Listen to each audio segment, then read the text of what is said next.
Come on, y'all. Give Yahweh some praise. Y'all, that was lousy. Give Yahweh some praise. I don't know about y'all, but I have joy in my spirit today. I just thank him. Thank him for waking me up and allowing me to see another Sabbath. And, man, just to be living, to be breathing, right? How many of y'all out there is happy and grateful to be living and breathing? Come on now. Come on now. And everything that is going on right now, you guys, we are blessed. We are blessed. So we're going to start off with this one. This one is called Highest Praise. Today we want to give the Most High the highest praise. That's right. Come on, somebody. Come on, play that track. Turn it up for me. All right, let's start it over.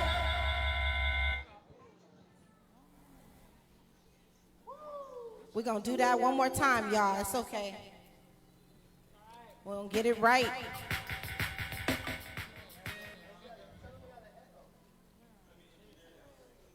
We're going to get it right. We're going to get it right. How was y'all week?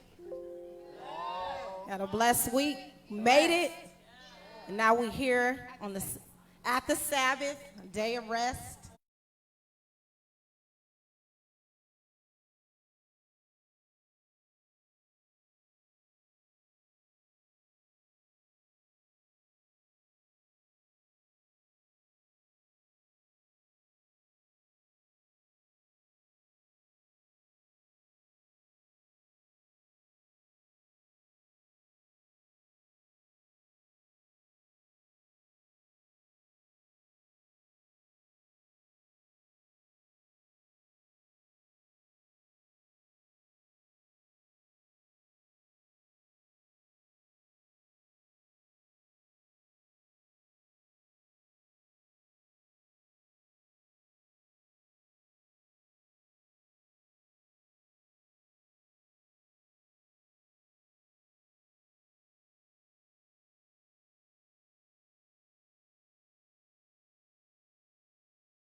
some praise, y'all. Come on, that was lousy. Come on. When you think of the goodness of the Most High God, y'all ought to give him some praise right now. Because, see, I don't know about you, but I'm glad today.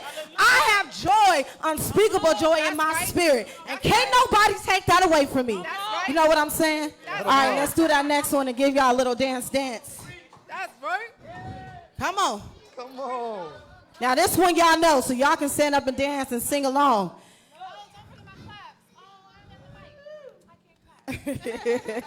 It's all right. We ready, y'all? All right, we going, while we doing that, we going to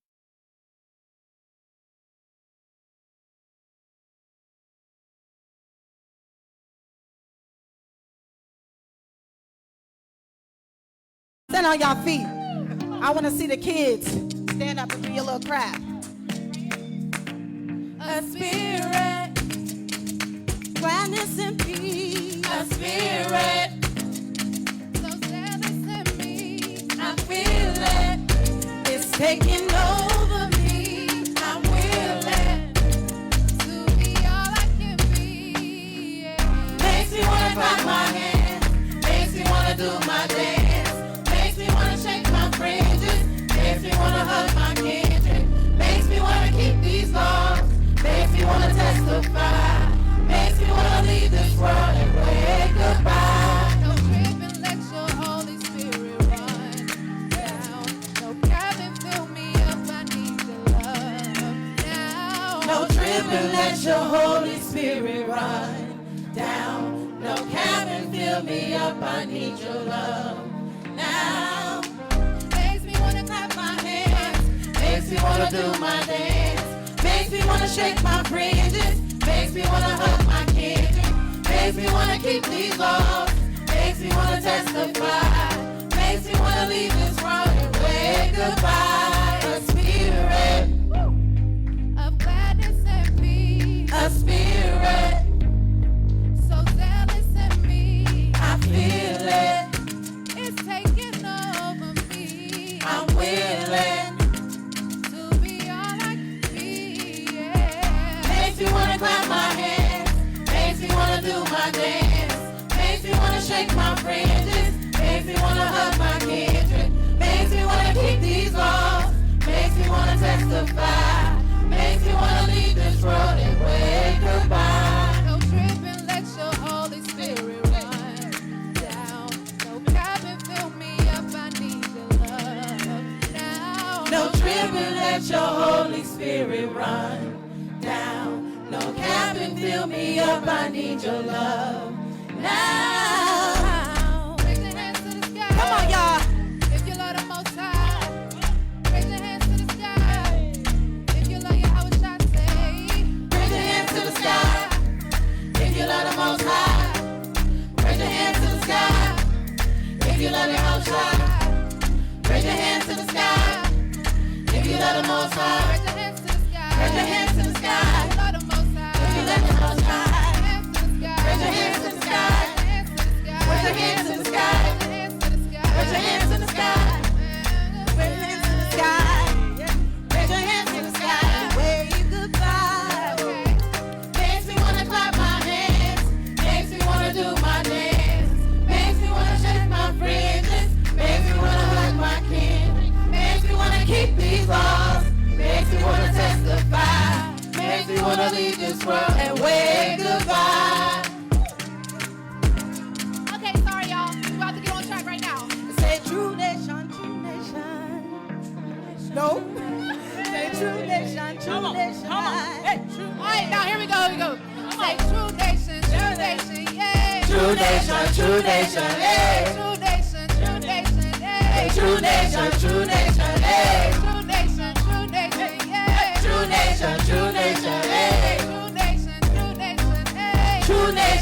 nation, hey. Makes me wanna clap my hands, makes me wanna do my dance, makes me wanna shake my fringes, makes me wanna hug my kindred, makes me wanna keep these laws, makes me wanna testify, makes me wanna leave this world and wave goodbye. Woo!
may be seated. What up, Bosh? All praise be to the Most High. What's going on, sis? How you doing? All praises. Good to see everybody that's here. Good to see all our visitors, the ones that's coming back. It's always a beautiful thing to see y'all. Good to see you. Good to see you. All right, all praise be to the Most High. Yeah. Even got Johnny in the building right here. What's up, man? All praise be to the Most High. Well, let's get into it. First and foremost, the title of this afternoon's lesson is New Moon, Ancient Custom. New Moon, Ancient Custom. All right. Here's the thing. I want to never be in a place where I'm being prideful. And if there's ever such a situation, I want to always make sure I make it right. All right. One thing that I try to stand by in my walk is, if I'm wrong, to try to make it right. All right. So, been in this truth, in this walk for 10 years, over 10 years now. And one of the things that I was taught and that I've taught others is when to observe the new moon. All right. I was taught to observe the new moon during, I think, correct me if I'm wrong, Akim, during the astronomical new moon, right? The astronomical new moon is speaking of the conjunction. The conjunction is when it actually happens 2 times in a month, right? But the one specifically where the moon, let me make sure I'm getting this right. The one where the earth is on the outside and the moon is in between the earth and the sun. Is that correct? All right. That right there is called the conjunction, in which the astronomical, if you're going by astronomical reasoning, they now classify that as the new moon, meaning the first day of a month. That's what we were taught. That's what we were given from our leaders. And that's what we have been keeping and teaching, right? So, comes to a situation where it's like, okay, the Bible says prove all things. Looking at that, because we've been fine-tuning, trying to make sure that we're right, and we're doing things the right way to the very best of our ability. And we got more than enough scripture, as well as, historical references to show us a lot of the things that we need to be able to keep these laws, right? So the question was posed: can we definitively show and prove that the absolute dark moon, where there is no light at all, is indeed the first day of the month?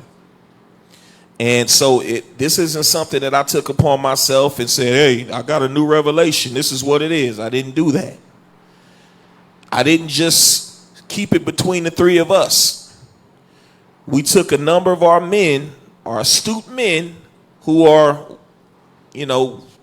known to be able to bring something to the table in terms of giving scriptural understanding. And we all said, okay, let's all go to the drawing board. Let's all do our research, bring it to the table. If anybody can bring any evidence of the completely dark moon being the new moon, meaning the first day of the month, then that'll mean something. And if no one can actually find anything, then, we'll pretty much have our answer. In conjunction with that, you had brothers that prayed and fasted. So it was conclusive. Nobody could find any information showing that the astronomical new moon, the conjunction, was indeed the biblical new moon. Therefore, we have the lesson today. Go to 1 Corinthians chapter 13.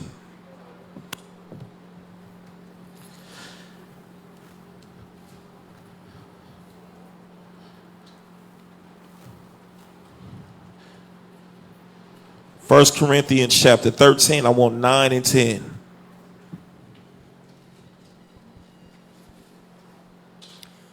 Book of 1 Corinthians chapter 13 and verse 9. Uh-huh. For we know in part, and we prophesy in part. So the Bible says we know in part and we prophesy, meaning we teach this Bible in part at times. We don't know everything. That doesn't mean, because some people take it to the extreme. Ain't none of y'all right. All of y'all, we might as well wait till we get there. That's not what the Bible says. But it does give us some understanding that there are going to be some things that we may not get right off the bat. But watch this, read. But when that which is perfect has come. But when you do have that which is perfect, meaning that which is complete, a more complete understanding of whatever it is, go ahead. Then that which is in part shall be done away. Then you got to do away with that. Never wanted to be in a situation, because we've seen that over the years, where brothers feel that they've been teaching something for so long, and pride kind of comes over you and say, man, this is what we've been doing, and we're going to keep doing this. We know that obviously there's probably going to be some backlash. It is what it is. I don't care about what men think. I care about the Most High, and I care about being judged if I don't do the right thing by the flock. All right? So go from there. Get Wisdom of Solomon chapter 9.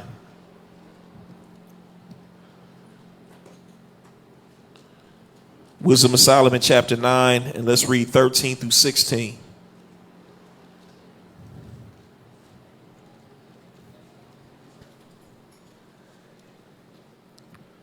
Book of Wisdom of Solomon chapter 9 in verse 13. What man is he that can know the counsel of God? So who can know the counsel of the Most High? Because some people take it there. They think they know it all. We don't know it all. But it is our job to search out the matter. It is our job to be as much knowledgeable and have as much understanding as we can, because it's our job to actually relay that to the people. All right, read on. Or who can think what the will of the Lord is? Go ahead and read. For the thoughts of mortal men are miserable, and our devices are but uncertain. Our devices are uncertain. Sometimes we depend and more so rely upon various different devices. Sometimes we can get caught up into certain things, even science, that we think is legitimized, but it's not necessarily legitimized for us in the functionality of keeping these laws. All right? Science is a really good thing, especially when you deal with actual science, because science is, in its simplest form, how things work. All right? But we got to be careful, because sometimes we get caught into certain aspects of science, right, that are not necessarily reflective of what this Bible says, right? And it doesn't mean that, well, the Bible can't be right because science says this. Some science is straight up BS. It's a lie. It's fabricated. Some science is just misinterpreted. It's legitimate, but contextually, you're not using it in the right way in regards to whatever the subject may be. What you'll find as you begin to research more and more is that the Bible absolutely positively lines up with true science. It lines up historically and scientifically, and that is still the primary source utilized by scientists, not even just scientists today, but scientists of old, all right, as well as historians. But go ahead and read. For the corruptible body presseth down the soul. So we're talking about us as men. Go ahead. And the earthly tabernacle weigheth down the mind that museth upon many things. So this earthly tabernacle, it limits us in what we can and cannot do. You know, sometimes it's things that we want to do. We want to do so much more. We want to continue. Imagine being able to research for 500 years versus 50, right? But we're limited as to what we can do. Go ahead, 16. And hardly do we guess aright at things that are upon earth. A lot of things we guess at in terms of the things upon the earth, and he said most times we don't even get them right. We usually are able to get things right when we go and we prove things according to archaeology. We prove things according to history. We prove things according to this Bible. That's when we start getting stuff right. That's what we had to do. Go Go ahead. And with labor do we find the things that are before us. With labor. Sometimes things are right before us, but we still don't get it. We still got the blinders on. But we got to labor a little bit. We got to go and do our research. We got to examine ourselves. We got to ask ourselves, can I definitively defend this and prove this? And if it's no, then you got to go back to the drawing board. You got to dig in. And that's what we do. Go ahead. But the things that are in heaven, who have searched out. That's all I needed. Go from there. Go to Deuteronomy chapter 32 and 7.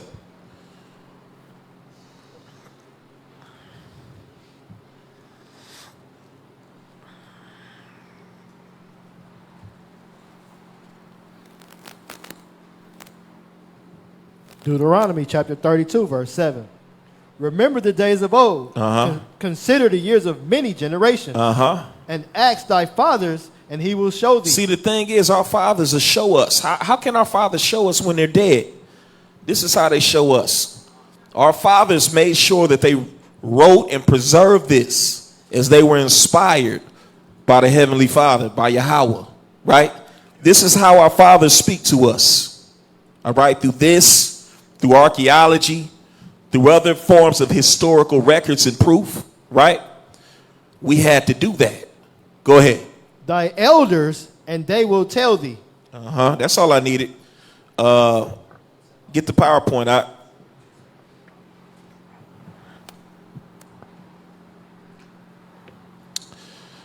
So, new moon. Yeah, it's a new moon, but it's an ancient custom, meaning nothing has changed. We observed it back then the same way we're supposed to be observing it now. So the goal is to figure out how we were observing it back then. All right. So the question is, what marks the first day? Because some folks even go on a limb and say it's the full moon. That's the new moon. That's not biblically supported at all. As a matter of fact, it's pretty easily biblically disproved. All right. Go ahead. Go to the next one.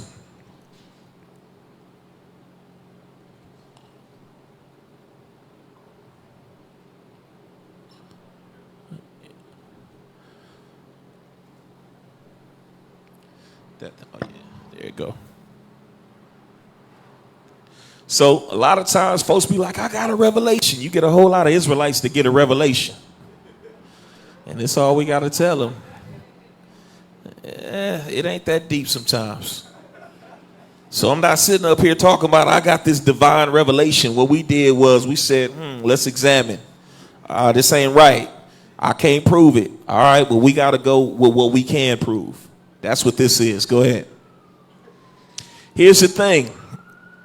I've heard of full moons. I've even heard of blood moons, but I've never heard of a black moon, especially in the Bible. Here's the thing. Some folks, like I said, keep the full moon. They'll tell you that the middle of the month, that's a black moon. That ain't a new moon. It's a black moon. I can't find that supported. All right? Go ahead. The Bible never says the full moon is the new moon. It never says that. Never. So let's dig in. First, before we do that, give me 1 Thessalonians chapter 5 and verse 21.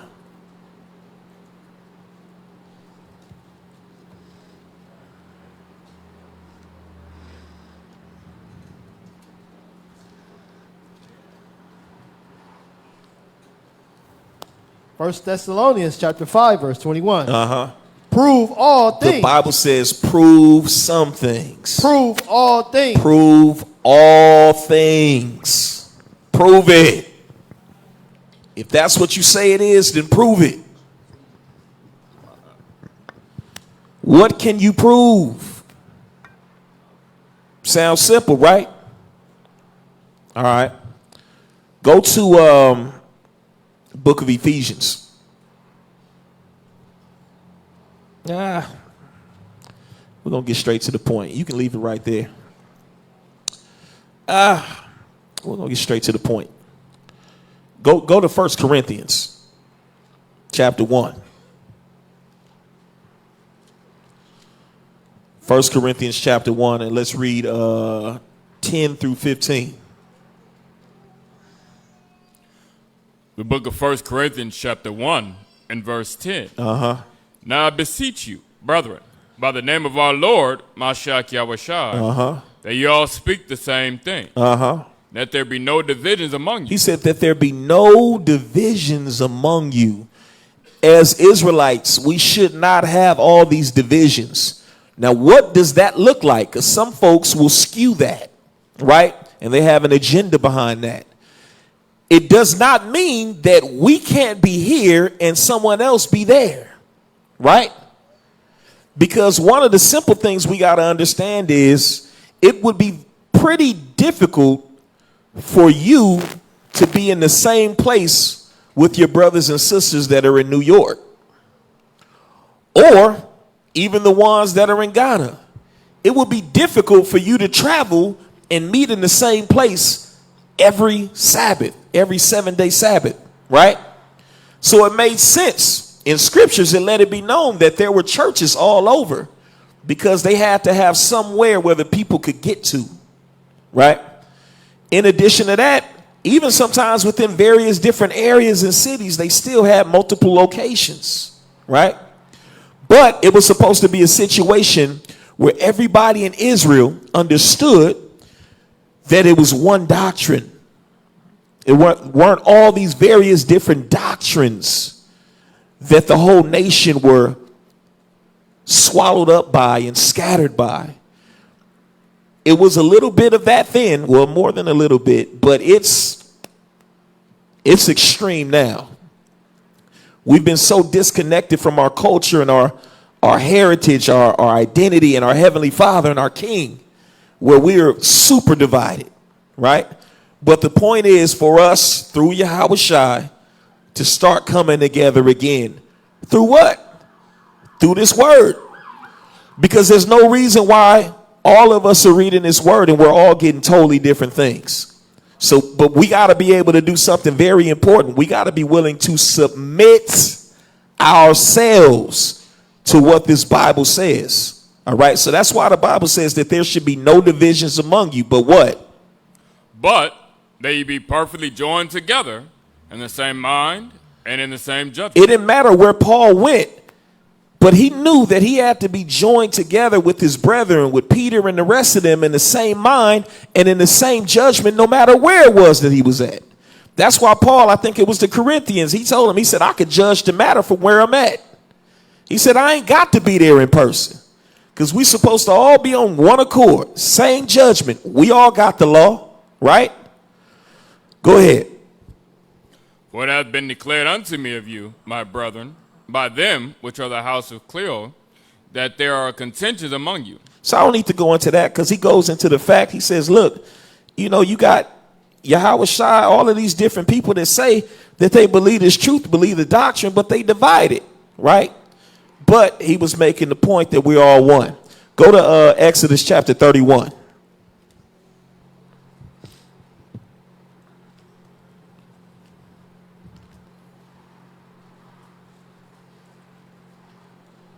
Book of Exodus chapter 31, and let's get 13. And then we're going to drop down to 16 and 17.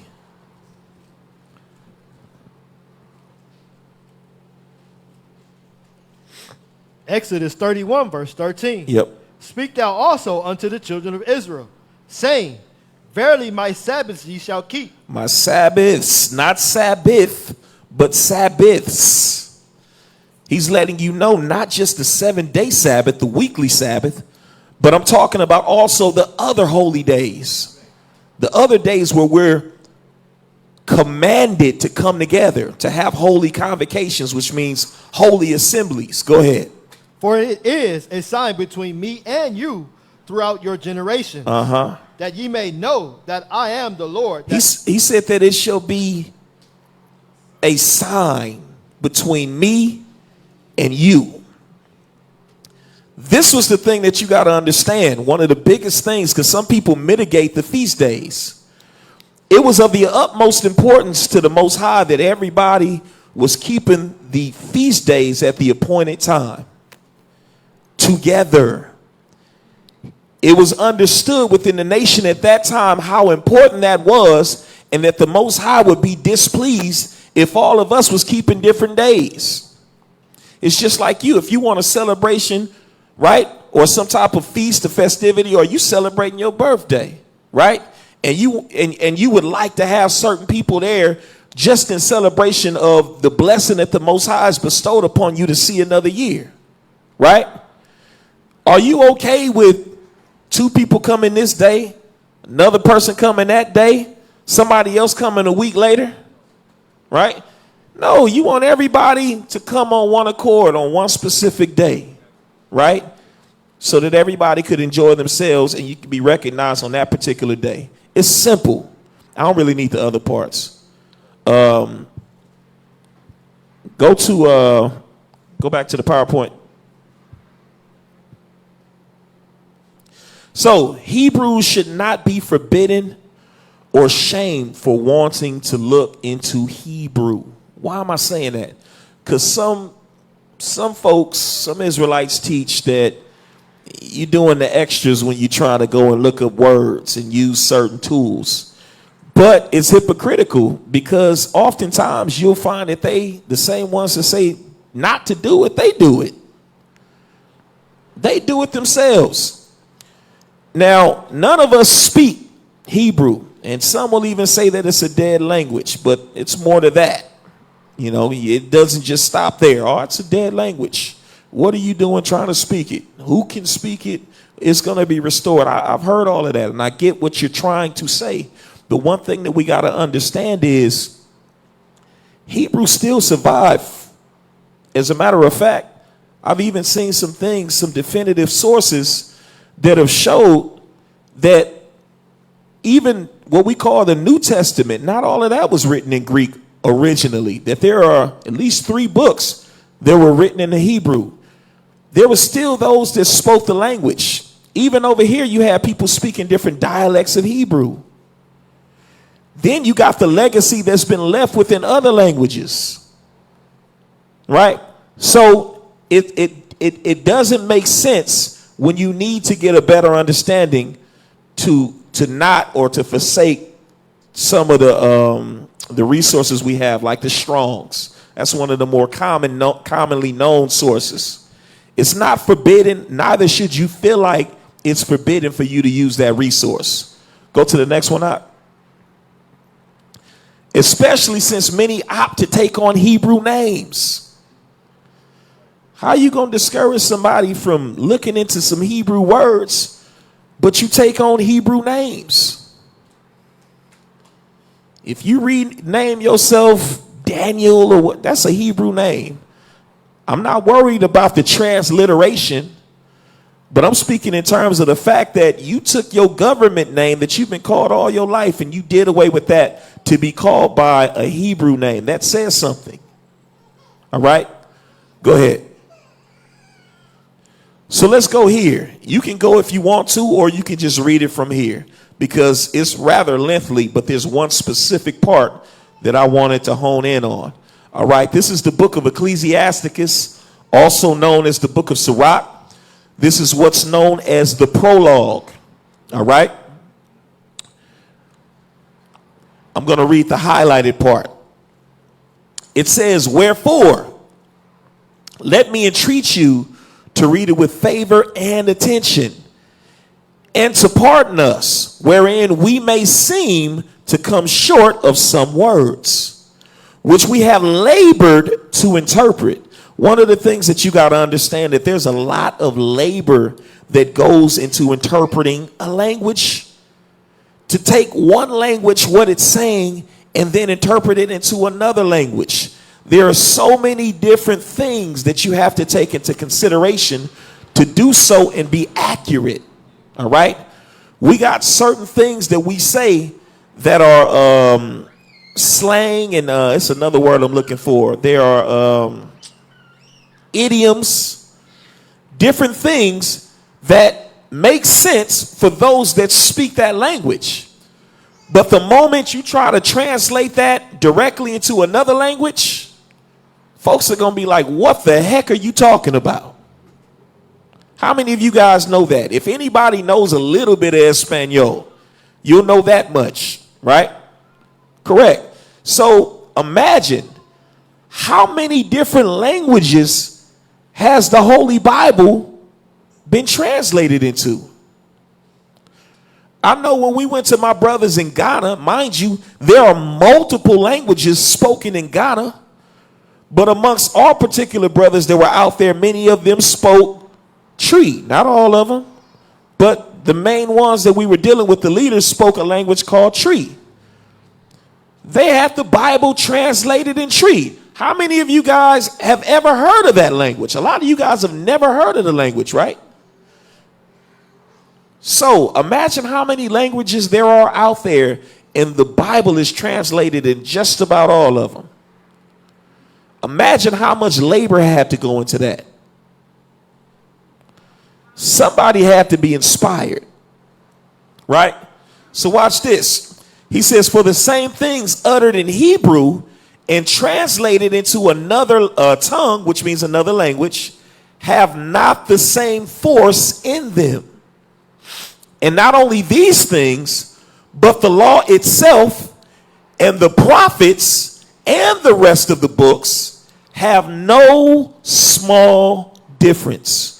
When it says they have no small difference, take the word no out, because it sounds a little confusing when you say no small difference, right?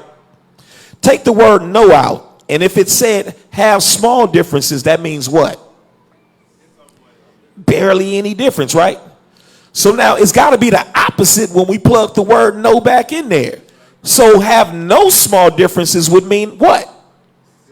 It's a big difference. Big differences.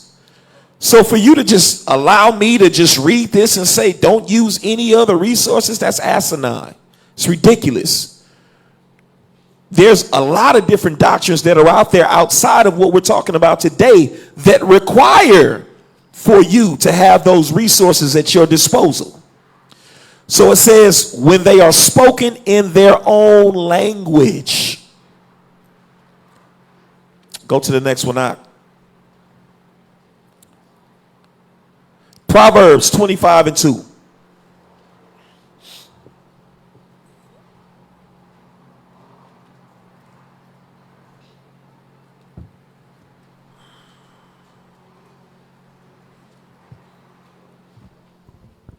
The book of Proverbs, chapter 25 and verse 2. It is the glory of God to conceal it. It's the glory of the Most High to conceal things. It's a lot of things that have been concealed. They're not for everybody to know. They're not accessible to any and everybody. But go ahead and read. But the honor of kings is to search out a matter. But the honor of kings is to actually search those things out. Boy, we be around here, hey, king, king, king, king. But hey, if we really kings, he said it's honor in searching these things out. We got to dig in and say, okay, are we really doing this right? Let's dig, let's see, let's make sure. That's exactly what we had to do. Go back to the PowerPoint. So just a quick reference of some of the things, and I'm not going to go too deep into them. Egypt is one of those words that some of the brothers that say, oh, we ain't y'all, the language is dead, y'all, these Israelites. Well, while you tripping over the name and all of that, well, there's a word like Egypt. If you don't go and look into what Egypt means, you may not have an understanding that Egypt means bondage. And there's even other scriptures to solidify that. Easter is another word. Some of these same Israelites have had to go take those very same resources and find out what the Bible meant when it said Easter. Were they actually painting eggs? Okay, here's another one. When it spoke about the hem of his garment, right? They had to do the same thing, because how could you know that the hem was talking about the fringe?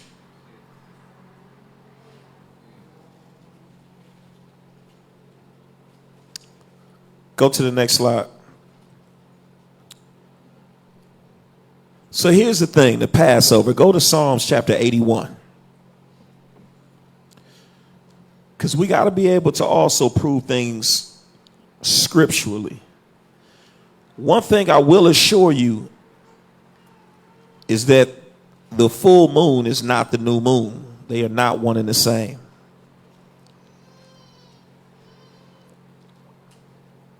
We can go straight into it. Verse 3. The book of Psalm chapter 81 and verse 3. Blow up the trumpet in the new moon, in the time appointed on our solemn feast day. So hold on. Blow up the trumpet in the new moon, in the time appointed on our solemn feast day. All right. Verse 4. For this was a statute for Israel and a law of the God of Jacob.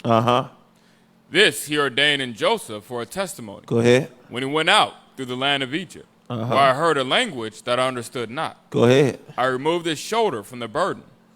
His hands were delivered from the pot. So as you go on, this is referencing a specific event. It's referencing the Passover, right? The solemn feast day is talking about Passover, right? We got to examine this. Go to Exodus. We coming back to that, so hold that. Go to Exodus chapter 23.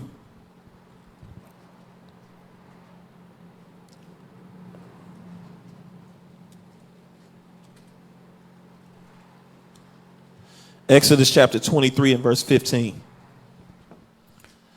Exodus chapter 23 and verse 15. Thou shalt keep the feast of unleavened bread. Thou shalt eat unleavened bread 7 days, as I commanded thee, in the time appointed of the month of Abib.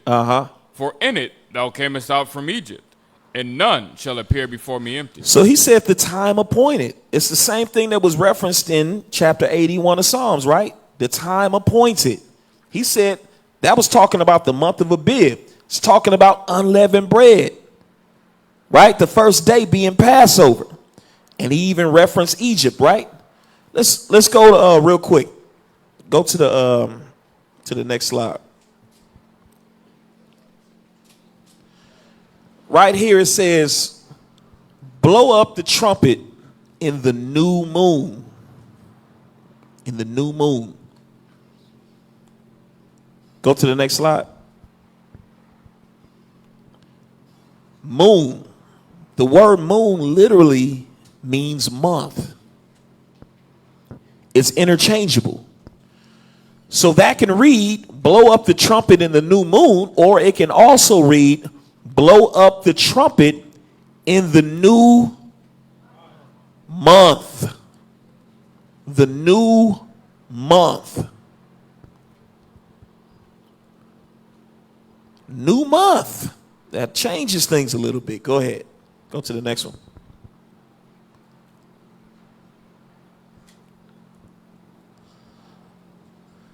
New moon, here it is. Kadash. H2320. New moon. You could barely see the red down there. It says new moon or month. It comes from Kadash H2318. And it literally means to rebuild, renew, or repair. Rebuild, renew, or repair. Go to the next one up. You got different Hebrew words for moon. All right? The other one is Yarak. Comes from H3394 and also H3391. That it is different and used differently from Kadash, the one that we spoke about, which is referencing either a new moon or a new month. Go to the next one. So now, blow up the trumpet in the new moon or the new month in the time appointed. Time appointed on our solemn feast day. We just talked about what that appointed time was, right? Go to the next slide. The time appointed is during a full moon. So this is not saying that the new moon is the full moon, but what this is showing you is something very important. In that new month, right? During that month, at the time appointed, which happens to be in the middle of the month, which is actually the full moon. Make sense so far? Go ahead.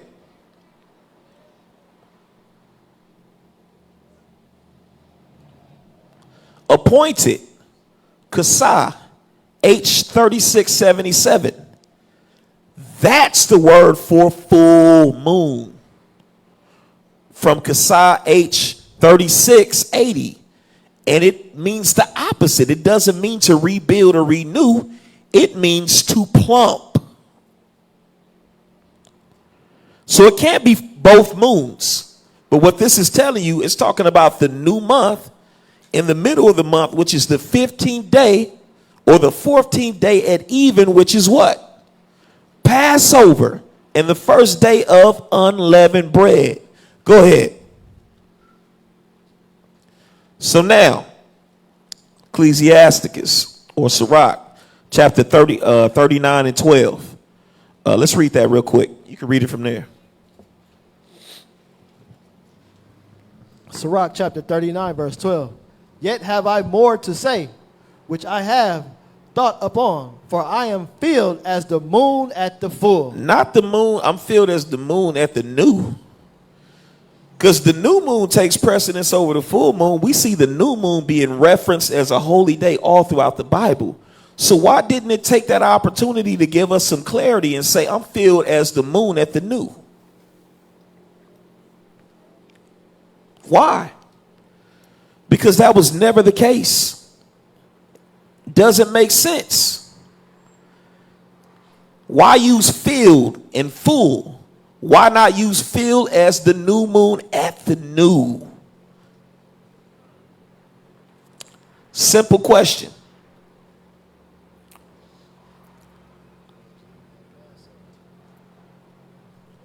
Let's see. Let me go there real quick.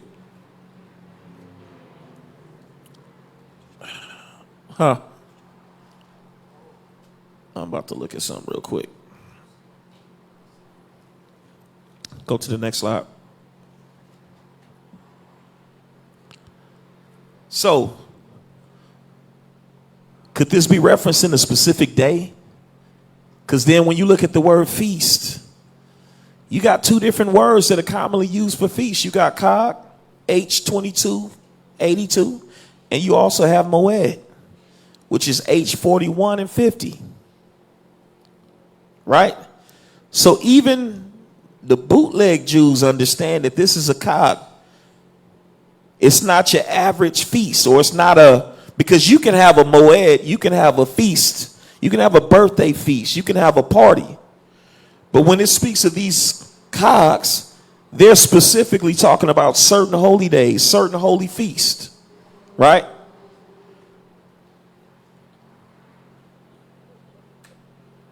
And when you look at the word appointed, it's H3677. All right? I don't know if I mentioned that, but I want to make sure all of that is understood. All right. So now, enough with that. Go real quick. Go to the next slide. Let's go back in history, because the scripture says the things that were written aforetime are written for our learning, right? There's a guy by the name of Philo. Can you read that for me, Yak? Philo was born a Greek and became a Jewish philosopher who lived from approximately 20 BCE until about 50 CE. Thus, he lived prior to the Messiah's birth. He lived what? Prior to the Messiah's birth. The Messiah, Hamashiach, talking about the one that the world calls Jesus Christ, right? Yahweh Shai. He lived prior, right? So this is a source that's older than Yahweh Shai, right? Someone who lived on this earth before Yahweh Shai actually walked on this earth. Go ahead. And also the years following his death. And he actually was still living after Yahweh Shai was crucified. So go ahead. Go to the next one. Here's one of his accounts right here. Here's what Philo observed during the full moon. Philo gives a second witness on mating with the preliminary studies, right? So it says, go ahead and read it for me. One of y'all read it for me, please. For it is said in the scriptures, on the 10th day of this month, let each of them take a sheep according to his house, in order that from the 10th day there may be considered to the 10th. Consecrated. Oh, considered to be consecrated to the 10th.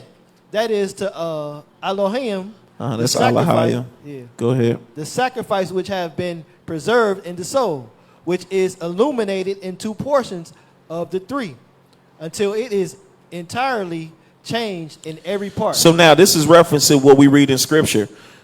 They would actually take the sheep and the goats on the 10th day and prepare them for slaughter, right? And they would slaughter them on the 14th day at even, right? Right before the 15th day. And then, of course, the 15th day would mark the Passover, right? And from there, they would prepare it, make sure that they didn't break any bones, so on and so forth, and roast the entire lamb or goat. That's what he's referencing. Now watch what he says. Read. And becomes a heavenly brilliancy like a full moon. Like a what? Like a full moon. A full moon. On that 14th day at even, going into the 15th day, he said a full moon. It's a full moon. At what? At the height of its increase. At the height of its increase. It's not at the beginning of the rebuilding process. It's at the height of its increase, meaning it's plump. Go ahead. At the end of the second week. And he's very specific. Not at the beginning of the month, not at the beginning of the first week, but at the end of the second week. Pretty simple, right? Go ahead. Go to the next one. Here's another account. Go ahead and read that.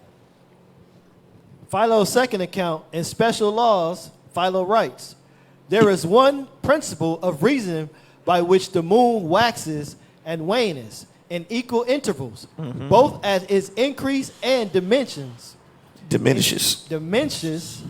in illumination. The 7 lambs, because it received the perfect shapes in period of 7 days. So he said the 7 lambs, because it receives the perfect shapes in periods of 7 days. Go ahead. The half moon in the first 7 days. So hold on. The half moon, which is also known as the what? It's known as the first quarter. Thank you. It's the phase that's after the waxing crescent phase. Waxing is when it's becoming greater. When it's becoming greater in terms of how much of the moon itself is actually lit up. Waning is after the full moon, when it begins to decrease or diminish, right? So that half moon is talking about what they call the first quarter. So at the half moon or the first quarter, in the first 7-day period, one of the things that you got to understand, and I got some proof here, it'll be coming up in a little bit.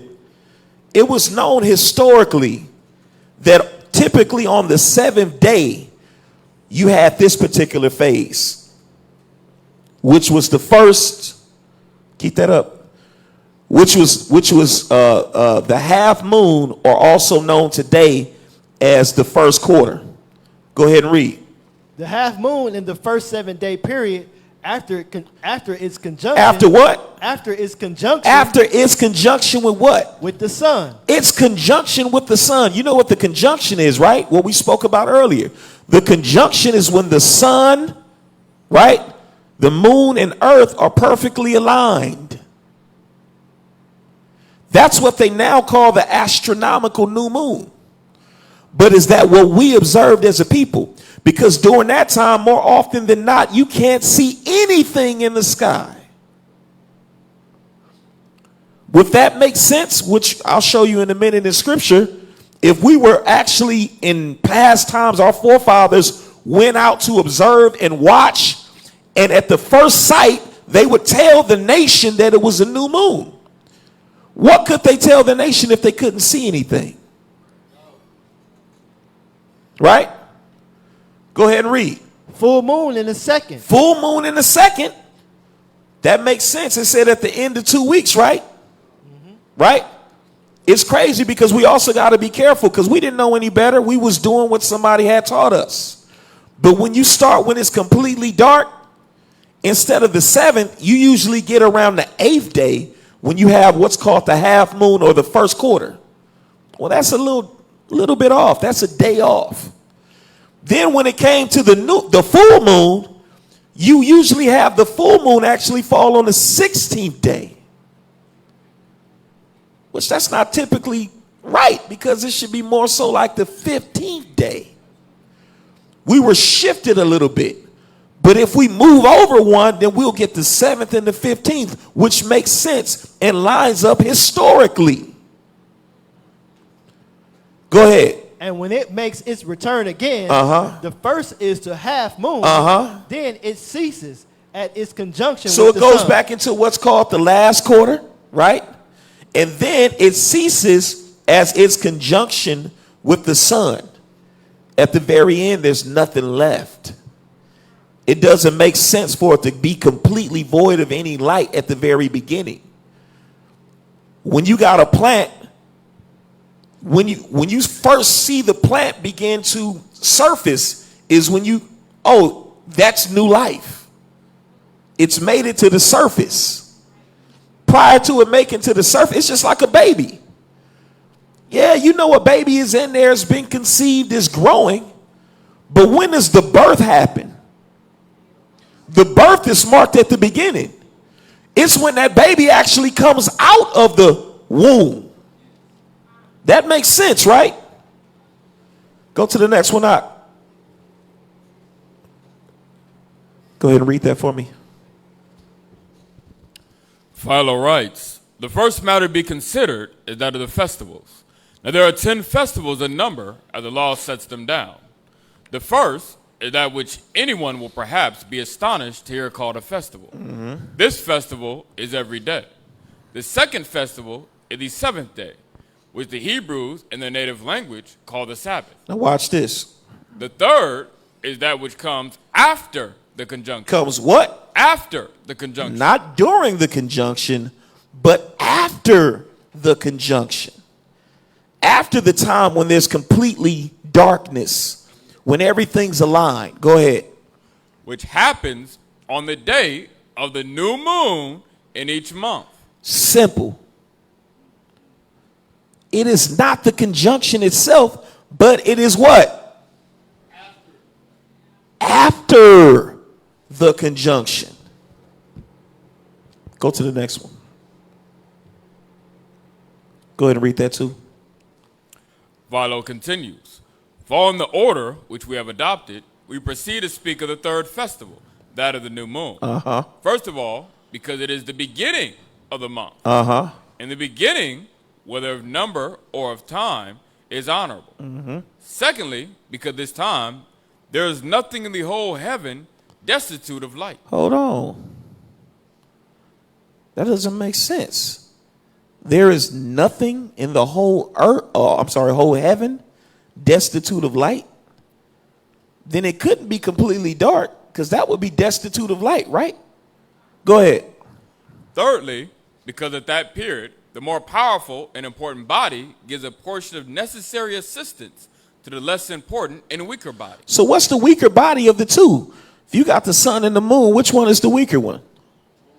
Okay, so I think we know what we're talking about right here. Go ahead and read. For at the time of the new moon, the sun begins to illuminate. It does what? Begins to illuminate. It what? Illuminate. Begins to illuminate. To illuminate the what? The moon. With a light which is visible to the outward senses. With the light that is finally visible to the outward senses, meaning you can actually see it. You can see it. Go ahead. And then she displays her own beauty to the beholder. She displays it. It has to be something you can actually see. That's what makes sense. Go ahead. We're going to reference you out today. Go ahead and read that one for me out. Encyclopedia Judaisha. Historically, new moon spotters in Israel watch for the thin crescent. They watch for what? The thin crescent. Historically? Historically or astronomically? Historically. Historically meaning what? As far as we know in history, what's recorded, what's known, who did? New moon spotters in Israel. In where? In Israel. In Israel. That would be where we come from. Go ahead. Watched. What did they watch for? Because they literally watched. How you going to watch for something that you can't see? We stand corrected. I know somebody on there like, see, I told you. Yeah, you told us, and I'll give you that one. But we want to get it right. They watch for what? For the thin crescent to establish the beginning of each month. That's what established the beginning of each month. Literally. The thin crescent. Go ahead. Once seen, they reported their sighting to the calendar court authorities of the Sanhedrin. So it wasn't just like everybody was, it was something that was big, and it was something that they had people that were watching, and they had to report to the authorities, and it had to be declared. That's why it makes sense now, because the Bible say do what? What you supposed to do in the new moons? Why would they need to blow the trumpet? Did they have telephones back then? Did they have television sets? Now it makes sense. They had to do what? Blow the trumpet. We officially have a new moon. It's officially a new month. That's what makes sense. Go ahead. Note what one authority says. Originally, the new moon was not fixed by astronomical calculation. Originally, they know the new moon was not fixed by astronomical calculation. But what? But was solemnly proclaimed. Now that solemnly word look familiar. It said on our what? On our solemn feast day. But was solemnly proclaimed after what? After witnesses. After witnesses. They had to have something to witness. After witnesses what? Had testified to the reappearance. Hold on. Reappearance mean that there's something that has to appear.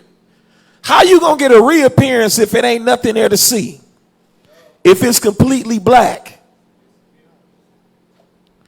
And it sure ain't no full moon, because it would have appeared many days before.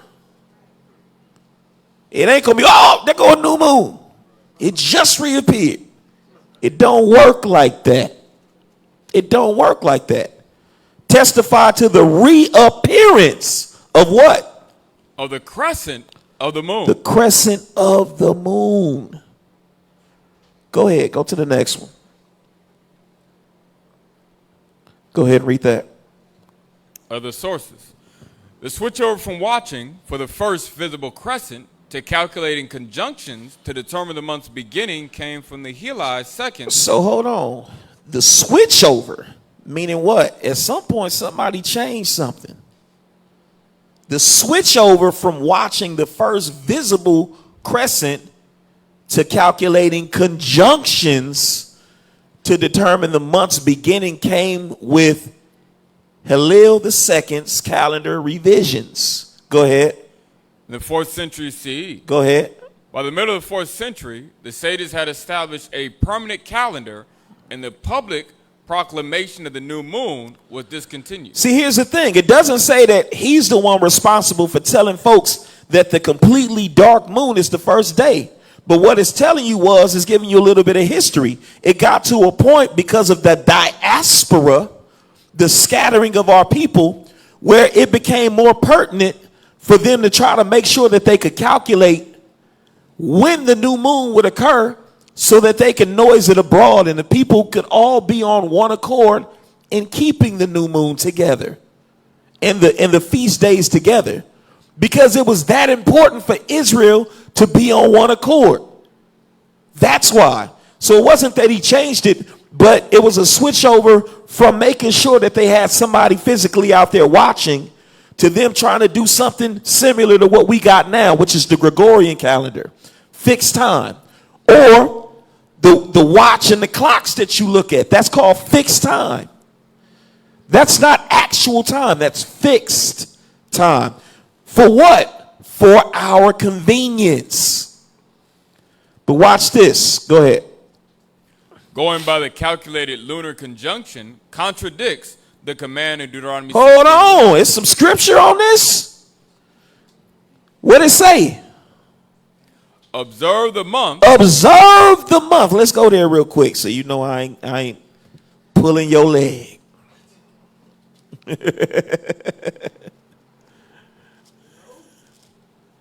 Deuteronomy 16:1.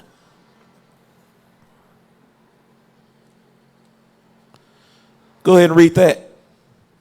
Observe the month of Oh, Abib. it say the same thing. It say what? Observe the month. Observe the what? The month of Abib. Observe the month. Now hold on. We read earlier that the word month can be interchangeable with what? Moon. So was it just to observe the month, or was it to observe that moon? Read that one more time for me, Top. Yeah, up there. The switchover from watching. Not going by. Yep. Going by the calculated lunar conjunction. Contradicts the Contradicts the what? The command. Command is short for commandment. Commandment. What were we commanded to do? Observe the month of Abib. Observe the month, the moon, Kadash, the new moon of Abib. We're supposed to observe that. Meaning they literally had people in Israel that were watching just like they said. Now, how many times have you probably read Deuteronomy 16:1 and you never thought about that?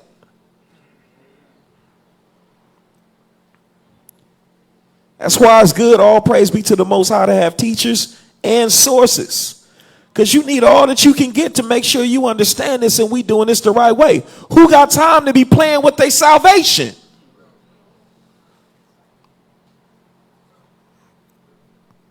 We got to get this right. So when he says observe the month, meaning the new moon, that means somebody had to be out there watching. Again, what are you watching for if it's nothing there for you to see? Because another thing that you got to understand, the phases are not something that happens in a second and then it's over with. It takes hours, sometimes even more than a day, to see a difference. Well, let me take that back. More than a day when you talk about phases. We read it talked about going from one phase to another could be weeks. Within a week from what you call it, the new moon phase, all the way to getting to what's called the half moon or the first quarter, that's a week. Then from getting from the half moon to a full moon, that's another week. Right? It didn't make sense for somebody to be sitting out there that doggone long to try to. It was simple. It was understood. Soon as you see the first crescent, the first little bit of light, that's the first day. And that would determine that we were now going into a new month. Go ahead and finish that up. Here the word observe in the Hebrew is shamar, and also means look narrowly for, search. Hold on, look narrowly for, search. We were searching for that little bitty slither of light. And then as you learn more about it, a lot of times you looking, when you closer to the new moon, or the conjunction, I should say, what you'll find is by the time it gets dark, that moon is already near the horizon. When you're closer to a full moon, right, that moon sometimes is not even up until a certain part of the night. And it makes that whole long journey all through the night. And sometimes it becomes daytime before that moon even goes below the horizon. So they have to make sure that they were diligent and they were Johnny on the spot with it to make sure that they could identify that we are indeed going into a new month. That's what makes sense. Go ahead. Number 8104 in Strong's. The Holiday Concise Hebrew and Aramaic lexicon defines it as watching in the sense of looking. So hold on. They'll be talking about Hebrew, but he said the Aramaic lexicon. Other languages, other nations solidify the same understanding. This is not some revelation that we didn't know. This is history. This is understood throughout the nations. Go ahead. Vine's complete expository dictionary of Old and New Testament words include the definitions: mark, watchman, wait, watch, look, narrowly. So hold on. What he's telling you is, because if you just see observe, a lot of times you'll look over that. But he says some translations include words like mark, watchman, wait, watch, look, narrowly, to give you more of an indication of the actual action that's taking place and what's actually being commanded for us to do. Go ahead. The command what? The command is to look for, wait for, watch, and mark the new moon. Now that's clear. That's clear. Go to the next one out. Go ahead and read that for me out, please. The astronomical new moon can't be used to determine a new month. The astronomical moon can't be used. Go ahead. Those who observe the biblical feast, the determination of when to start the first day of the month is important. Biblically, this is tied to lunar cycle. So, wait, hold on. For those who observe the biblical feasts, because some folks don't. Some folks don't care. But do you guys observe the biblical feasts? How important is this to you to get right? How would it feel, you feeling like you done did what you needed to do, and you get to them gates and he said, oh, hold on. You ain't keep none of my feasts. What you mean? I kept every last one of them. Yeah, you kept them all on the wrong day. You got to be cold-blooded. So we asking the Most High for mercy at the same time. Because I done kept a whole lot of feasts on the wrong days. But asking for that mercy because we really tried. But now that we got an opportunity to get it right, we ain't prophesying in part on this matter. We know. Now we got to get it right. We got to change it. So go ahead and read that one more time. Biblically, this is tied to the lunar cycle. But there are some different theories as to how the connection works. So hold on. For those who observe the biblical feast, the determination of when to start the first day of the month is important. Biblically, this is tied to the lunar cycle, but there are some different theories as to how the connection works. Go ahead. Most commonly, it is deciding. Hold on. Most what? Commonly. Most what? Commonly. If it's common, who is it common amongst? It's common amongst the world, the other nations. Most commonly what? It is the sighting of the visible crescent. It is the sighting of the visible crescent. Go ahead. Just after sunset that is used. Just after the sunset, like we say, you got that small window. Go ahead. Some, however, have proposed that the astronomical new moon conjunction should be used to signal the first day of the month. And that's where we went off. Because somebody said, oh, It makes more sense. The astronomical way of doing things. The conjunction, they got to have it right. They got the calculations. We're going to do that. And that ain't what the Most High said. Go ahead. This study examines that question in light of the astronomical fact. Go ahead. Theory. It is impossible to always determine accurately by observation the day of the astronomical new moon. That's another thing that we got to deal with. It's impossible to always determine the accuracy by actually observing with your physical eye the day of the astronomical new moon. Because I got some illustrations that I'm going to show you in a second. But what you'll find out, I'll just let you see it. I'll explain it when you see it. Go ahead. Let me illustrate. Consider the astronomical full moon. It is easy to visualize the observation of the astronomical full moon, which is half cycle away from the astronomical new moon. I've had people tell me that they can always tell by observing which night is the full moon, just by visually comparing the fullest moons in the diagram below of the moon phases. I would say that would be fairly difficult. In the diagram, you can look at moon disks side by side. With an actual moon observation, you would have to remember on what successive nights how full it looked the other nights. Could you do that? So, have you ever seen what appeared to be a full moon for a string of nights? Raise your hand if you've seen that. So if the full moon is the new moon, which full moon we talking about? Because it'll be looking the same. At least for 2 of them days, it looked the same. No, it's a completely full moon. We be arguing. No.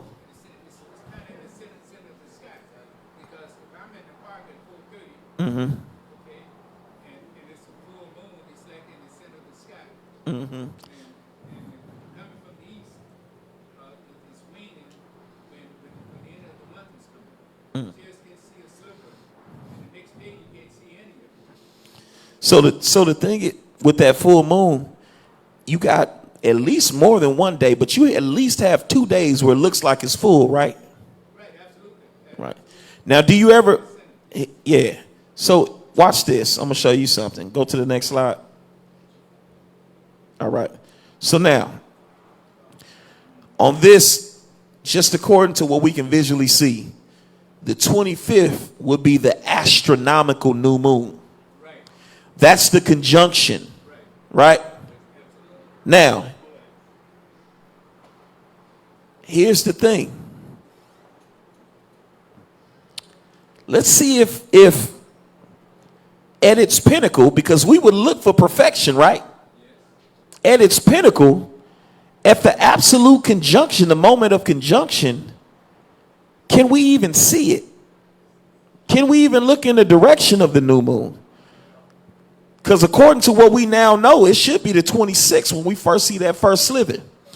But a lot of people, and we were, keeping it on the completely dark moon. So let's go to the next one. Pay attention. Go ahead and read that. Let's reason it out logically. The astronomical full moon is the point at which the moon is in exact opposition to the sun. So hold on. The astronomical full moon is the point at which the moon is in exact opposition to the sun. That means the earth is that one that's in the middle, right? The blue one. The smaller one to the right is the moon, and the larger one to the far left is the sun. That little bitty point, little red dot on the earth is where you are standing when you're looking at a full moon, right? This is a full moon, right? Go ahead. That is when the sun, moon, and earth are exactly lined up with the earth in the middle. It can happen any minute of the day. If it happens when it is, say, midnight where you live, you will see the moon very well because the side of earth you're on will be facing away from the sun and towards the moon, diagram 1.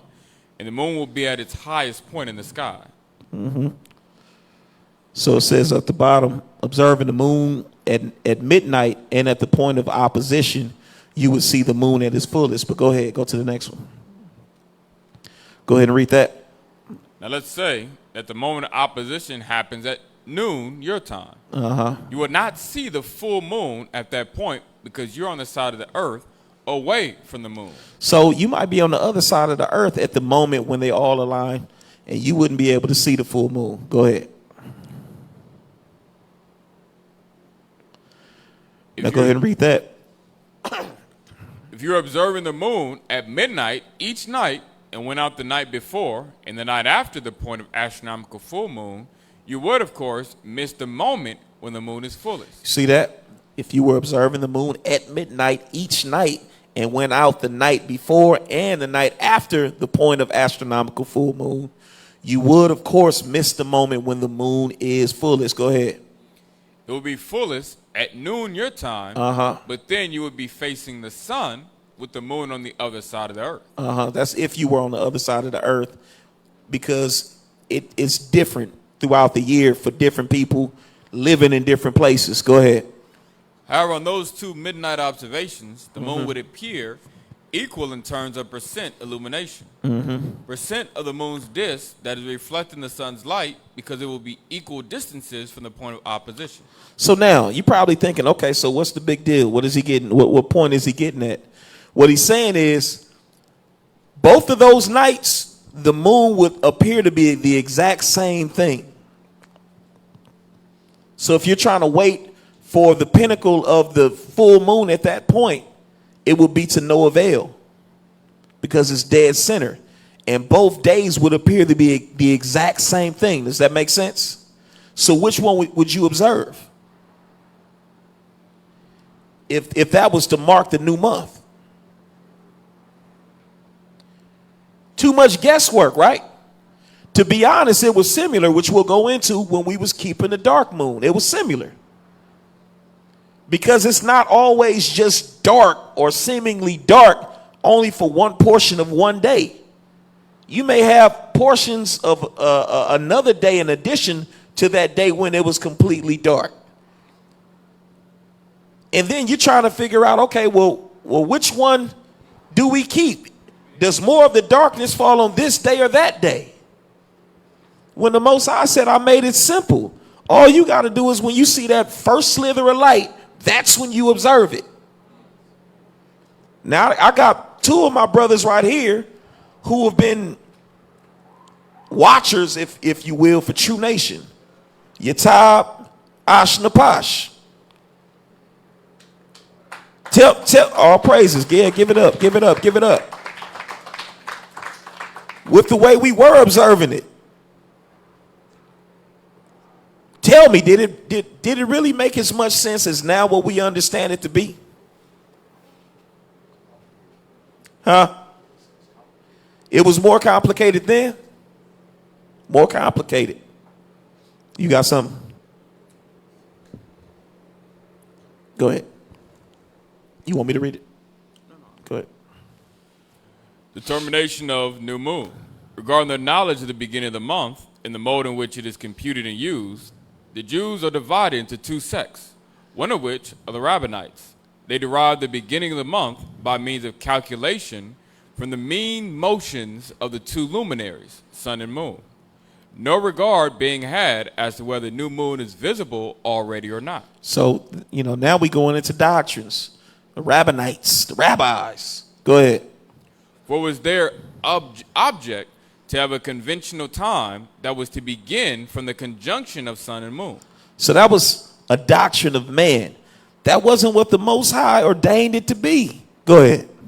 By the following accident, they were, as they relate themselves, induced to adopt this system. At the time when they returned to Jerusalem, they posted guards upon the tops of the mountains to observe new moon. And they ordered them to light a fire and to make a smoke, which is to be a signal for them that new moon, in fact, had been seen. So that was another thing that they would do. They would light a fire so the smoke could be seen.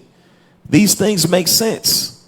We got to a point where we following the doctrines of men, and I don't want to do that. Let's go back. And that was from the Chronology of Ancient Nations. Yeah. So by Muhammad ibn Ahmad Buran. Yep. Forgotten Books, page 67. The Wada Kanash, for that reference. And throughout to all my brethren who labored to make sure that we could get this right. Two brothers is beside me, bishops. My other brothers, Ash Napash, Banaya, Tazara. Who else was in there? Kanash, Darash, where you at? Brothers, Aharon, Yashamai. Am I missing anybody? Anybody else that was in there? I think that's it. I think that's everybody. So all praise be to the Most High. Go back to the PowerPoint. And I know this ain't one of them lessons, but it's needed. Because I didn't want, we got to move it over a day in terms of the new moon. Go ahead, Ak. All praise be to the Most High. All praises. Go ahead and read that for me. Did we miss one? Yeah. This one? I think we got it, yeah. No, we read that one, right? Go ahead, go to the next one. Here's the question for those who say they can judge by eye, which is the night of full moon. Mm-hmm. Can you judge between 98% and 98.5% illumination, or even less of a difference? There will be months when it is impossible to judge by eye, which is the night of fullest moon. Go ahead. The same is true for the point of the astronomical new moon, except that it is even more difficult to determine. A person has to judge which day is closest to the day of conjunction based on something they can't even see because the moon is between the earth and the sun. You see that? It's even more difficult when you're talking about the completely dark moon. Especially like he says, the moon is between the earth and the sun. And you can't even see it. Go ahead. Using the astronomical new moon requires prior determination of the point of conjunction. It also requires a high degree of accuracy. What if the point of conjunction is very close to the moment of sunset? Which side of sunset it falls on will determine which day is the new moon day. And you can't even see the moon day. Can a person determine by observation when the sun, earth, and moon are exactly lined up when they can't even see the moon? No, it is impossible. Somehow a sighting of the new moon as a visible crescent seems much simpler. It seems a whole lot simpler. Simple. Did not take a rocket scientist. Oh, we see the crescent. Oh, yep, it's there. We good. Let's party. Go ahead. It can be done by direct observation. Either you see it or you don't. Either you see it or you don't. Go ahead. The only confounding factor then is cloud cover, and that wasn't in the mix originally before the flood. If the crescent is seen just after sunset, it is the beginning of the new month. Simple. You see the crescent, it's a new month. Go ahead. Here's another reference. Go ahead. The Encyclopedia Judaea notes, originally, the new moon was not fixed by astronomical calculators, but was solemnly proclaimed after witnesses had testified to the reappearance. The what? To the reappearance. That's in capital letters. Go ahead. Of the crescent of the moon. On the 30th of each month, the members of the high court, Sanhedrin, assembled in a courtyard in Jerusalem named Beit Yazik, where they waited to receive the testimony of two reliable witnesses. Two reliable witnesses. Go ahead. They then sanctified the new moon. If the moon's crescent was not seen on the 30th day, the new moon was automatically celebrated on the 31st day. Let's go to the next one. Go ahead and read that, please. The biblical new moon is the first crescent. The biblical new moon is the first crescent. Read.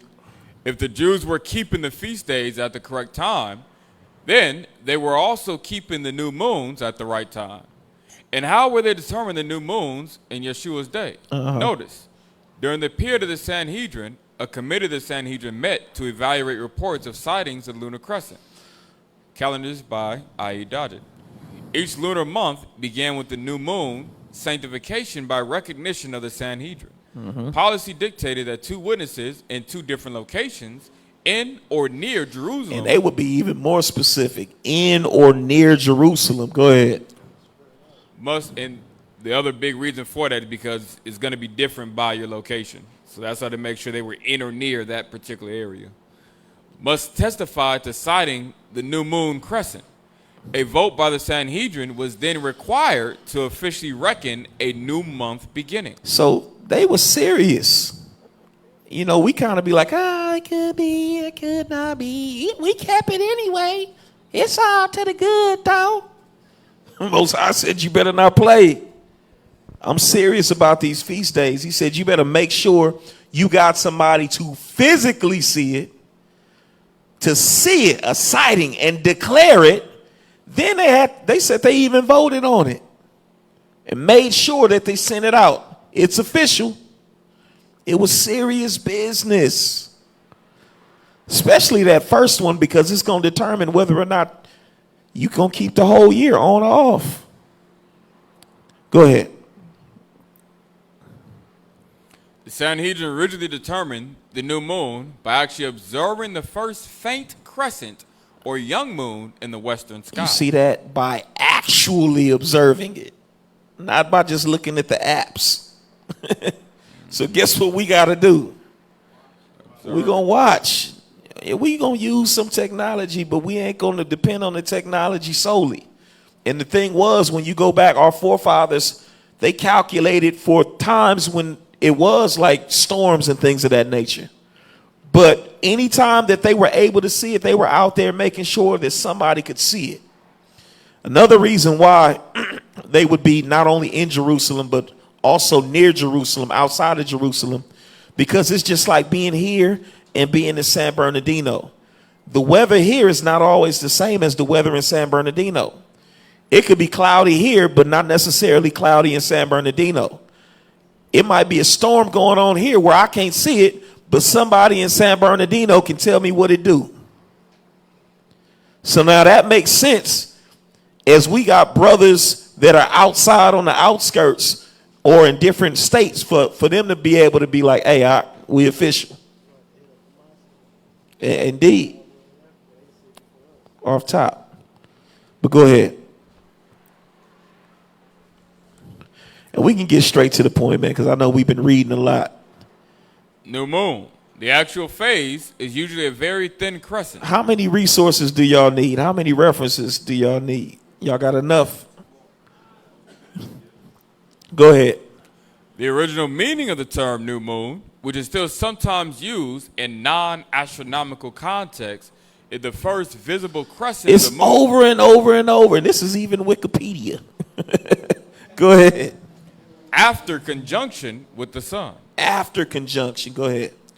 This thin and waxing crescent is briefly and faintly visible as the moon gets lower in the western sky after sunset. So now, this next one right here is where I believe some got it from, and even the ones that taught us where they got it from. Go to the next one. This is in the Zondervan Bible, Compact Bible Dictionary. Go ahead and read that for me. Definition of calendar. During the Bible, period time was reckoned solely on astronomical observation. I can get thrown off by if I read that and I say, oh, see, it got to be the astronomical.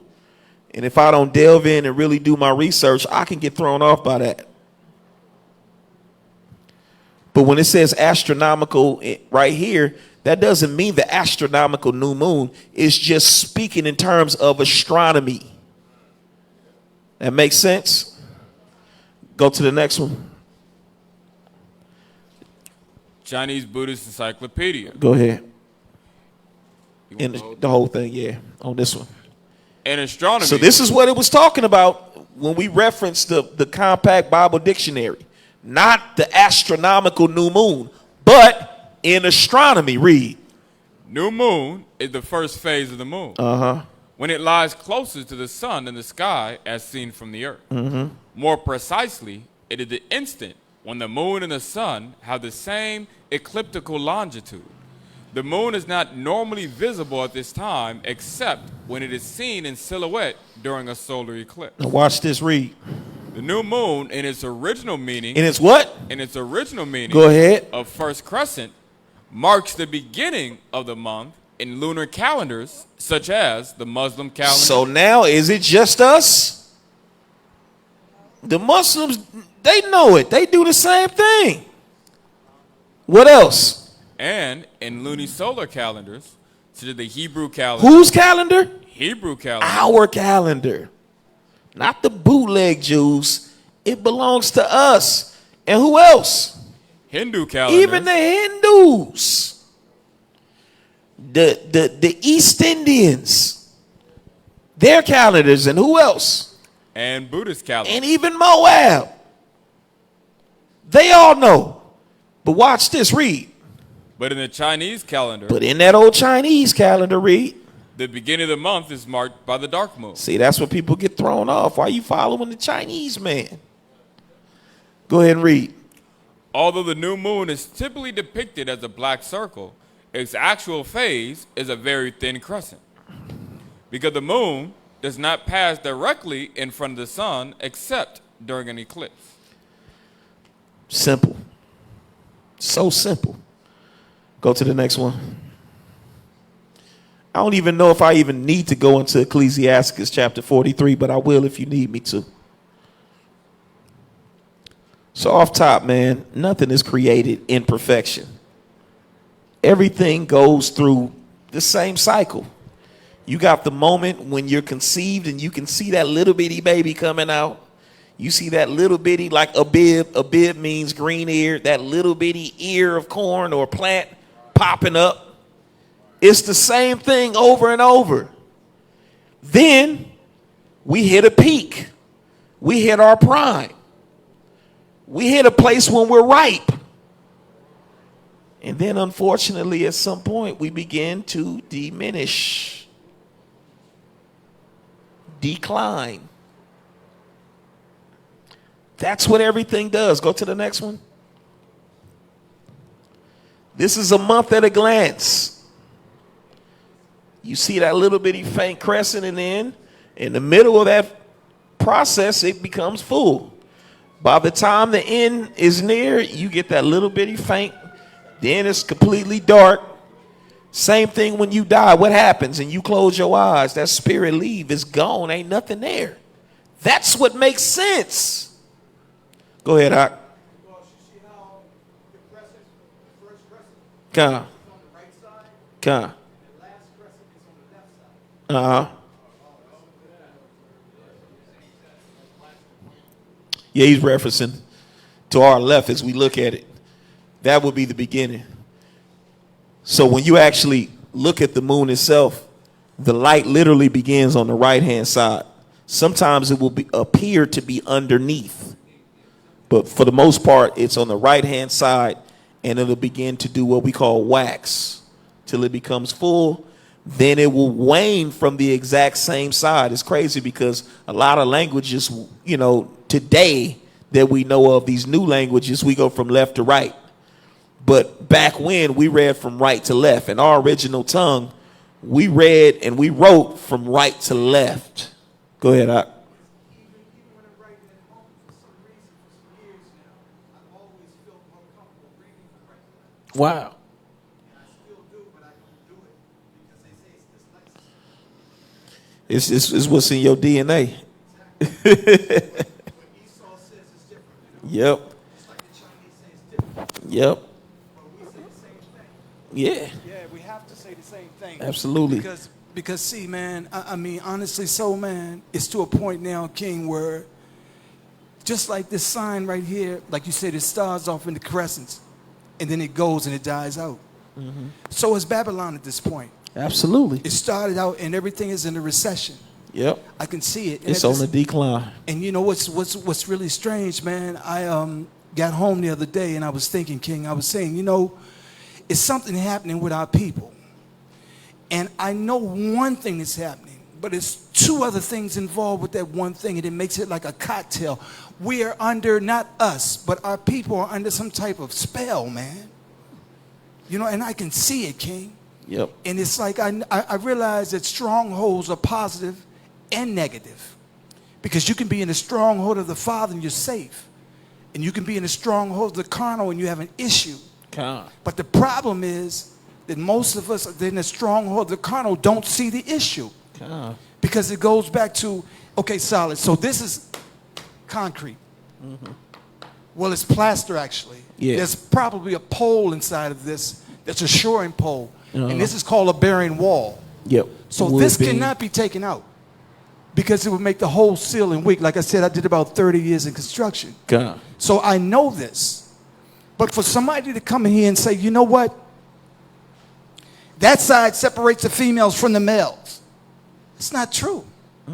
So tear it down. So then we all die. Yeah.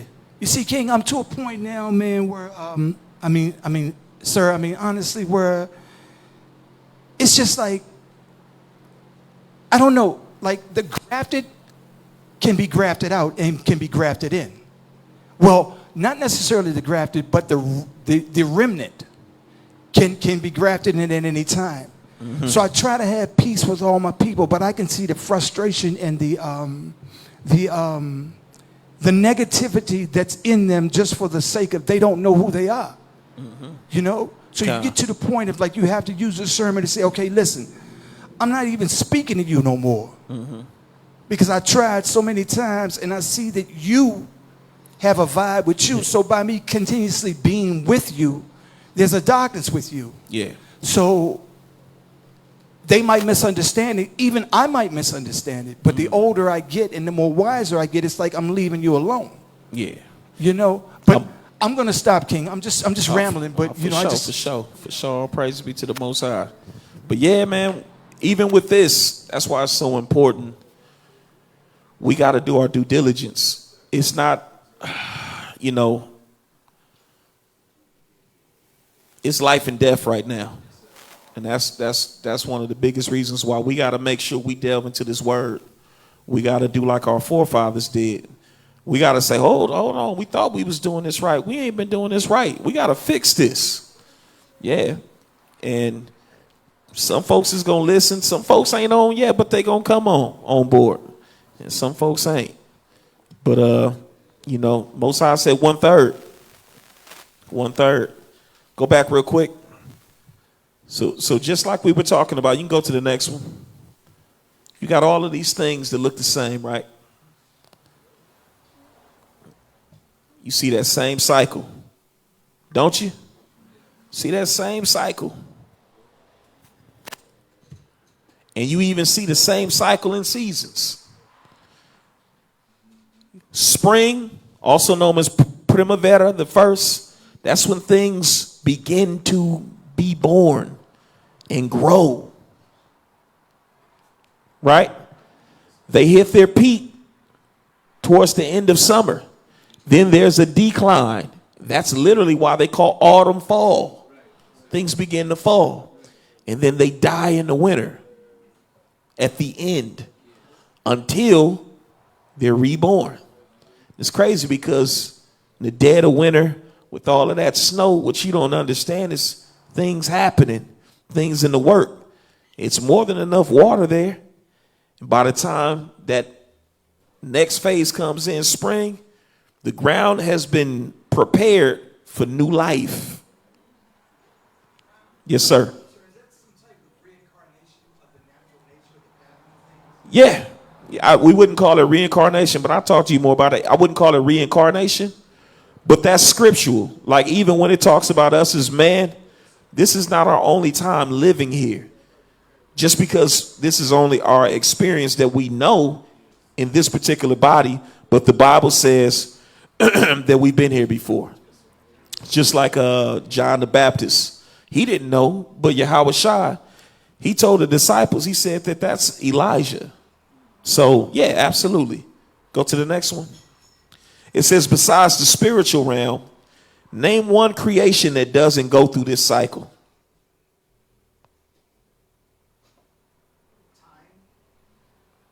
That's the spiritual realm. And even if you want to talk about time, technically it did when it was created. Because prior to that, they call the creator the Most High Yahweh. Yahweh literally means he exists. It lets you know he has no beginning nor an ending. Everything goes through that process.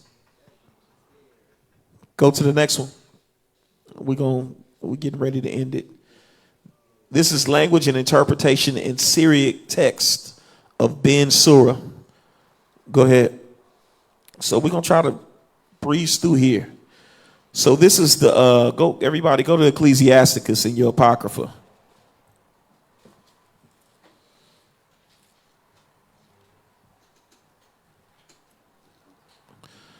(43).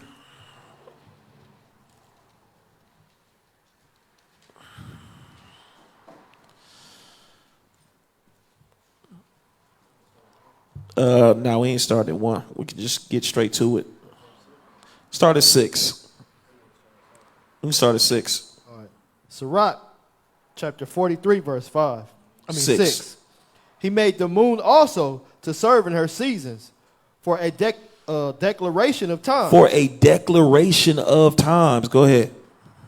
And a sign of the world. And a sign of the world. All right. And that sign even has something to do with us being the children of Israel, because he said in the book of Jeremiah, he said, as long as you see that moon and them stars in the sky, he said, Israel is on this earth. Don't let nobody tell you that Israel is done away with. That is, I'm just a Christian. I'm just a child of God. I'm just a human. He said, don't let nobody tell you that foolishness. Go ahead. From the moon is the sign of feast. From the moon is the sign of feast. Go ahead. A light that decreaseth in her perfection. A light that decreaseth in her perfection. So folks might try to say, oh, see, it decreased in her perfection. That means it start full and it start. No, that ain't what that's saying. And it's two different references from 7 to 8. Right? Go ahead. Verse 8. The month. The month. So now when it's talking about the month, yes, referencing the moon, but more so the month is the actual phases of the moon. That moon cycle. Go ahead. After her name, increasing wonderfully in her changing. So it says the moon is called after her name, meaning the moon. They're synonymous. That they're interchangeable, moon and month. That's why when you used to watch, who used to watch them old cowboy films? And they would say many moons ago. You probably be like, many moon? What he talking? He meant many months ago. Absolutely. And one of the many ways that you know that our people were the indigenous people here in the Americas. Indeed. But go ahead. The month is called after her name, increasing wonderfully in her changing. Increasing wonderfully in her changing. Because that's what it does throughout that cycle. Go ahead. Being an instrument of the armies above, shining in the firmament of heaven. So let's look up here real quick, 43 and 7. It says, because from the moon are the signs of the festivals. So we need to get this right in order to make sure that we got the feast days correct. If we don't get this right, we don't have the feast days right. We are out of compliance in a major way. It says a luminary that ceases at the end. Translation is important. Because if you just go with this, you might be a bit confused. Well, here's another translation of the same thing that we're reading right here. This is not something different. This is the same thing, just a different translation. A luminary that ceases at the end. Is that not pretty clear? That at the end of the cycle, it does what? It's dark. And it tells you, it goes into, it agrees with the Greek instead of that which they interpreted, delight. And at the end, it goes into, and it says in its circuit completion. However, the translation of, what would that be? I don't want to get it wrong. If I'm not mistaken, that's Kadash. Luminary in both Greek and Syrian may be a case of polygenesis. So, it just delves deeper into it. Even in 43 and 8, it says the new moon is like its name, and it becomes great exceedingly in the season. Meaning in the process of it going through its cycle. So it's important that we use other resources. Go to the next one. So even, I don't know, any of y'all used to be Catholic or your family used to be Catholic. You know that a lot of the Apocrypha is in the Catholic Bible, right? How many of you guys knew that? You can go in there and you can read it. And this is what it'll read like. It says, and then the moon, ever punctual to mark the times, an everlasting sign. It is the moon that signals the feast, a luminary that wanes after being full.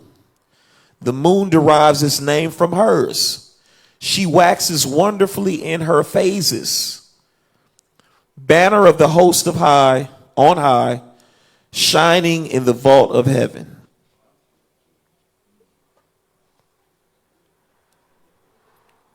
That's it. There's people sit up here because there's people that use these scriptures and they be like, ah, ha, see? Ain't no ah, ha. Now this is what you got to make sure. This is going to be the last slide. Watch this. Put that up there. You got to make sure you beware of who you following. Don't be following Snoop. Because he got on a gird.